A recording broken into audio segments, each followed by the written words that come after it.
ಪರಿಸಲ್ಪಟ್ಟ ಈ ನನ್ನ ಸಂವಿಧಾನದಲ್ಲಿ ಒಂದು ಕಾಡು ಕಪಿಯನ್ನು ಹಿಡಿದು ತರಲು ಯಾರಿಂದಲೂ ಸಾಧ್ಯವಿಲ್ಲವೇ? ಏಕೆ ಸಾಧ್ಯವಿಲ್ಲ ಜನಕ? ನಾನು ಬಂಧಿಸಿ ತಂದಿದ್ದೇನೆ.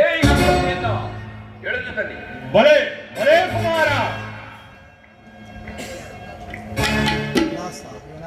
ಪ್ರಾಸ್ತ ಇವನ ಆರಂಭವನ್ನು ವಿಚಾರಿಸು.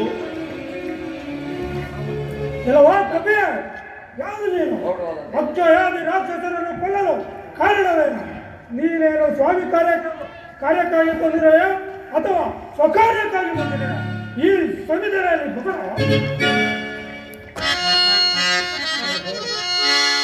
ನೀನೇ ಅವನ ಪದವಿ ತಾರಿಪೆ.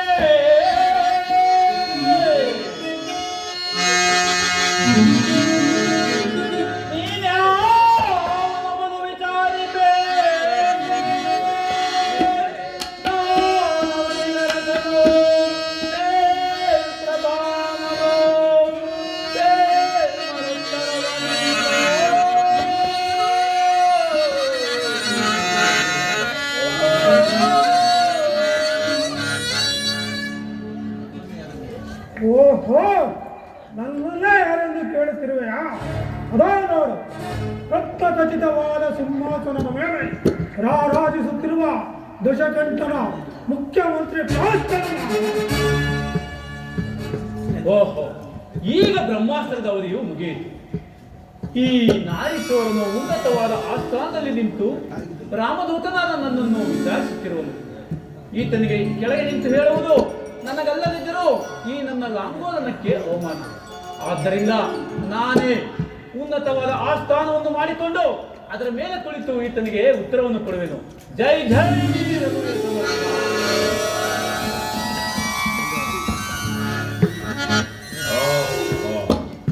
ಇದೇನು ಆಶ್ಚರ್ಯ!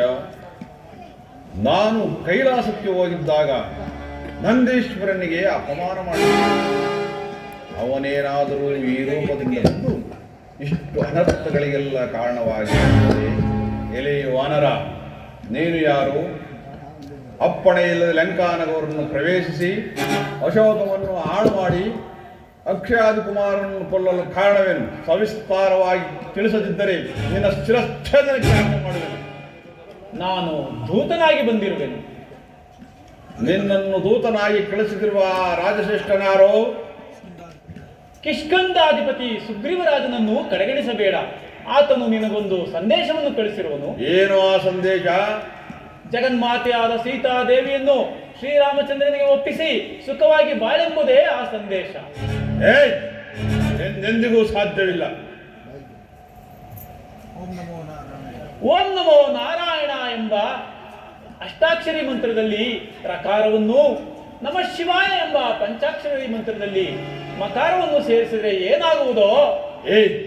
ಏನಾಗುವುದು? ರಾಮ ರಾಮ ಎಂದಾಗುವುದು. ಅಂಡಾಂಡ ಪಿಂಡಾಂಡ ಬ್ರಹ್ಮಾಂಡಗಳಿಗೆ ಒಡೆಯನಾದ ಮಾನವ ಅವತಾರಿಯಾದ ಶ್ರೀರಾಮಚಂದ್ರನನ್ನು ಕಡೆಗಣಿಸಬೇಡ. ನಾನು ಶ್ರೀರಾಮಚಂದ್ರನ ದೂತನು.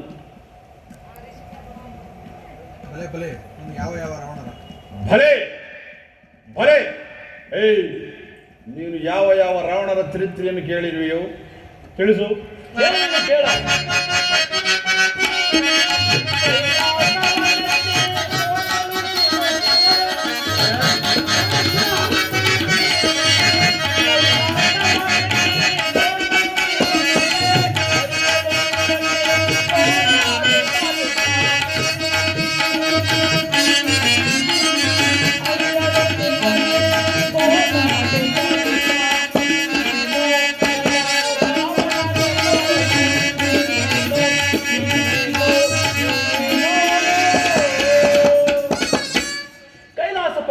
ಎತ್ತಲು ಹೋಗಿ ಎತ್ತಲಾರದೆ ಅಡಿಯಲ್ಲಿ ಸಿಲುಕಿ ಶಂಕರ ಮಹಾದೇವ ಕಾಪಾಡು ಕಾಪಾಡು ಎಂದು ಅಲ್ಲೊಂದು ಕಿರಿತಿದ್ದ ರಾವಣನು ನೀನೇನೋ?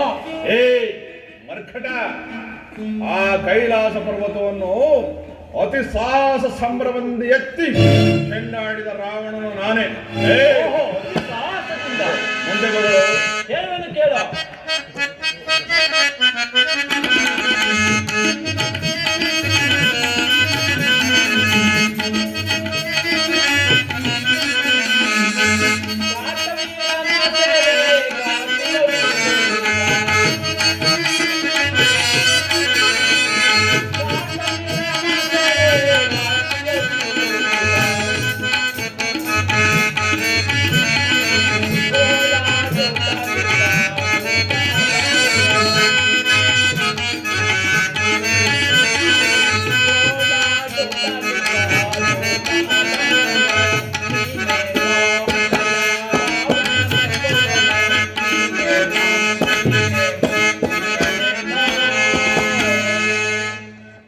ಮಹಾಪರಾಕ್ರಮಶಾಲಿಯಾದ ಕಾರ್ತವೀರಾರ್ಜುನನ್ನು ಗೆಲ್ಲುವನೆಂದು ಹೋಗಿ ಗೆಲ್ಲಲಾರದೆ ಆತನಿಂದ ಬಂಗಾರದ ಬಳೆಗಳನ್ನು ತೊಡಿಸಿಕೊಂಡು 12,000 ವರ್ಷಗಳ ಕಾಲ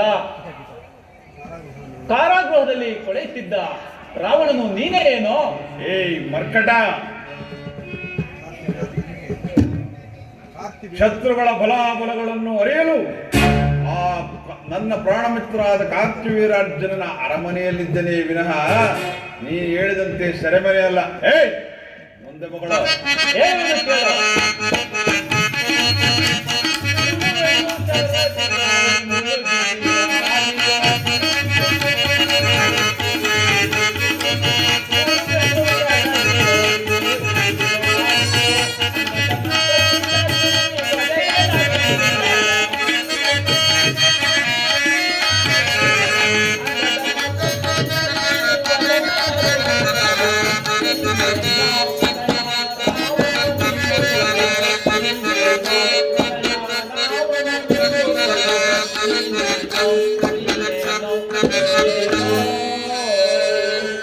ನನ್ನ ವಂಶಜನಾದ ವಾಲಿಯು ಸಮುದ್ರ ಬಳಿಯಲ್ಲಿ ಅರ್ಘ್ಯವನ್ನು ನೀಡುತ್ತಿರುವಾಗ ನೀನು ಆತನನ್ನು ಕೆಣಕಲು ಅವನು ಯಾವುದೋ 10 ತಲೆಯ ಹುಳುವೆಂದು ಭಾವಿಸಿ ನಿನ್ನ ಹೆಡೆಮುರಿ ಕಟ್ಟಿ ಸಪ್ತ ಸಾಗರಗಳಲ್ಲಿ ಅದ್ದಿ ಆತನ ಮಗನಾದ ಅಂಗದನ ತೊಟ್ಟಿಲಿಗೆ ಕಟ್ಟಲು ಆತನ ಒದೆಗಳನ್ನು ತಡೆಯಲಾರದೆ ಹಲ್ಲು ಕಿರಿಯುತ್ತಿದ್ದ ರಾವಣನು ನೀನೇ ಏನೋ? ಏಯ್ ಕಪಿ, ಒಂದೇ ದಿನದಲ್ಲಿ ಸಪ್ತ ಸಾಗರದಲ್ಲಿ ಸ್ನಾನ ಮಾಡಿ ನನ್ನ ಆರಾಧ್ಯ ದೇವನಾದ ಪರಶಿವನಿಗೆ ಆರ್ಘ್ಯ ಕೊಡಬೇಕೆಂದು ನನ್ನ ಸ್ವಕಾರ್ಯಕ್ಕಾಗಿ ಹಾಗೆ ಮಾಡಿದ್ದೇನೆ ವಿನಃ ಹೇಳಿ ಅಂತಲ್ಲ. ಏಯ್ ಹೋಗಿ ಮುಂದೆ ಮಗಳು.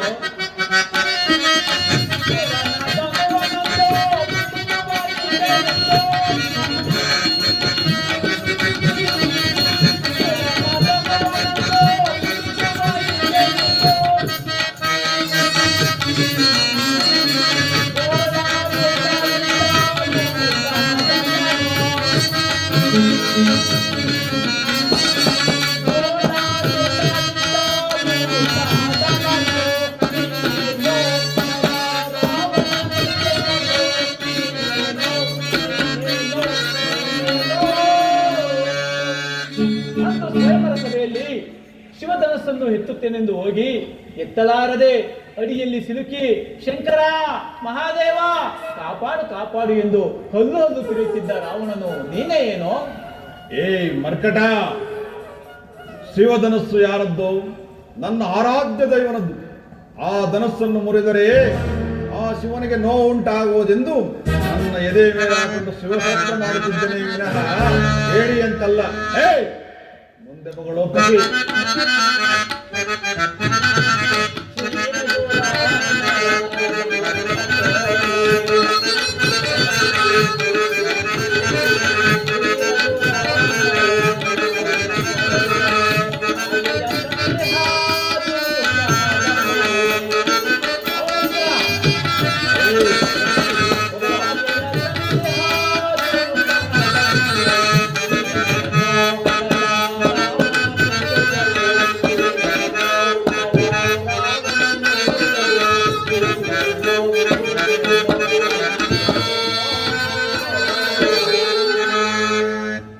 ಸ್ವಾಮಿಯಾದ ಶ್ರೀರಾಮಚಂದ್ರನು ಲಕ್ಷ್ಮಣ ಸ್ವಾಮಿಯು ಪರ್ಣಶಾಲೆಯಲ್ಲಿ ಇಲ್ಲದ ಸಂದರ್ಭದಲ್ಲಿ ಭವತಿ ಭಿಕ್ಷಾಂದೇಹಿ ಎಂದು ಹೋಗಿ ಜಗನ್ಮಾತೆಯಾದ ಸೀತಾಮಾತೆಯನ್ನು ಅಪಹರಿಸಿ ತಂದ ರಾವಣನು ನೀನೇ ಆಗಿದ್ದ ಪಕ್ಷದಲ್ಲಿ ನಿಜಾಂಶವನ್ನು ತಿಳಿಸು.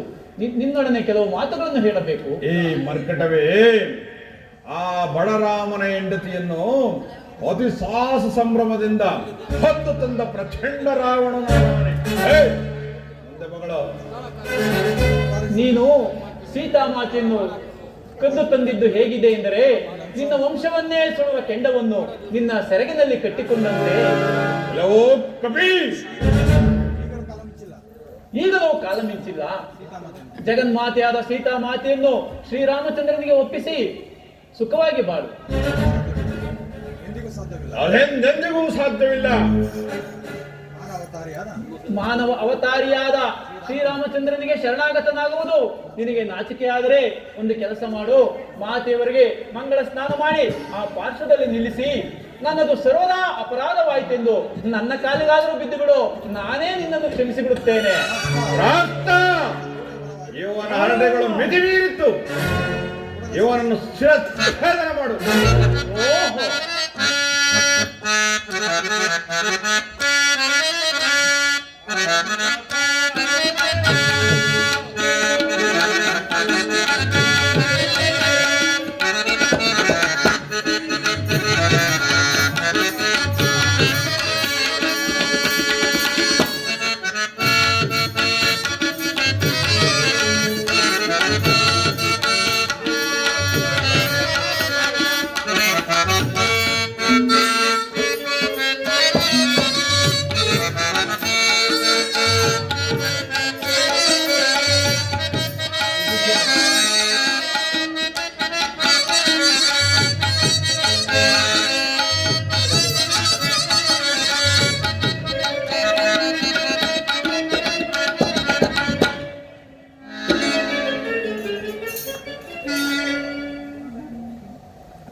ವಿಭೀಷಣ.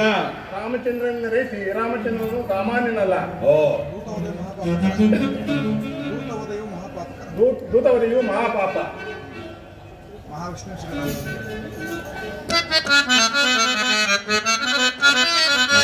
ರಾಮ ರಾಮ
ಶಾಂತನಾಗು.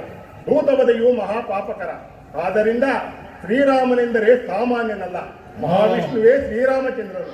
ಆದಿಲಕ್ಷ್ಮಿ ಸ್ವರೂಪಿಣಿಯೇ ಸೀತಾಮಾತೆಯಾಗಿ ಜನಿಸಿರುವಳು. ಆದ್ದರಿಂದ ಸೀತಾಮಾತೆಯನ್ನು ಕರೆದುಕೊಂಡು ಹೋಗಿ ಶ್ರೀರಾಮಚಂದ್ರನಿಗೆ ಒಪ್ಪಿಸಿ ಸುಖವಾಗಿ ಬಾಳು. ಈ ಬೊಗಳು ಸೊನ್ನೆಯನ್ನು ಸಭೆಯಿಂದ ಹೊರಗೋಡು.